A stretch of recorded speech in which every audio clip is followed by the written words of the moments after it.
Hey, folks, Regis from the road here. So my apologies for the camera mic quality. Still got some wet hair, but Blizzard just dropped some patches or patch notes here. Upcoming patch note for two card changes, specifically addressing Mage. We've got Evocation going to 2 mana, and Astromancer Solarian, the Solarian Prime back half, is now going to go to 9 mana. So these are both really impactful to Mage, both from I think a power level standpoint and a play experience standpoint. So up first, Evocation going to 2 does a couple things. That means if you've got, say, a single Sorcerer's Apprentice on board, you're not going to have to spend a mana, which limits the total mana pool available, particularly for those like super early mana giant turns, like turn 4. It could be a lot harder to squeeze in an extra spell as needed.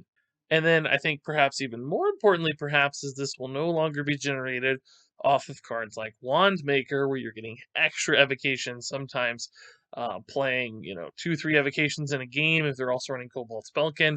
That could be incredibly frustrating. So limiting the pool of generation cards for evocation, still in Magic Trick, of course, but still reducing that a little bit can go a long way, particularly for Wand Maker. So you're going to see it less often. It's going to be less impactful when you see it because there's extra mana being spent beforehand. And I think both of those are going to make Mage slightly weaker and considerably more fun to play against. Now, moving over to Astromancer Solarian, going to 9. I think this is a big deal because often they would somehow magically draw Solarian Prime by turn 7, and it would be like the exact swing card they needed to start stabilizing if they had fallen behind. It gives them some health, some secrets, clears the board, whatever it is, stalls out with freezes, and that would buy them time to like leverage the next couple turns.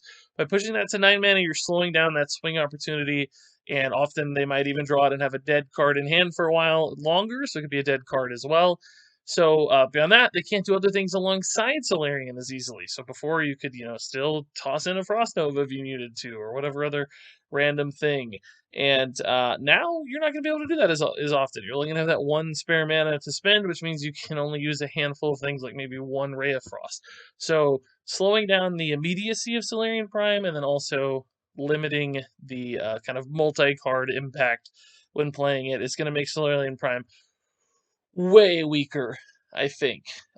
Still probably going to be amazing, and you're still going to want to run it, and it's still going to be great to discover it off of your Primordials and such, but it's going to feel way less strong when it happens. So, sorry for the lack of graphics here. Blizzard didn't put anything out. This is obviously just a post here, but two big changes. I wanted to get a video out while I could, even though I'm not at home and doing my normal stuff. So, certainly feel free to discuss these. Glad we're getting some updates. Also, I guess I should mention, already made a post about it, but there was a teaser today that very much points towards Darkmoon Faire as either the upcoming expansion, as we expect, maybe the new game mode. I'm sure we'll get more details soon, but pretty exciting stuff. We kind of expected Darkmoon Faire, but nonetheless, good to see that confirmed. I think that's a really cool theme for an expansion. So I hope that is indeed not just another twisting teaser. Thought maybe they were misleading us for a while, but now we just keep getting more and more Darkmoon Faire confirmation. So I hope it is that. That'd be awesome to see. So that's it. Thanks so much for watching as always. And until next time, game on.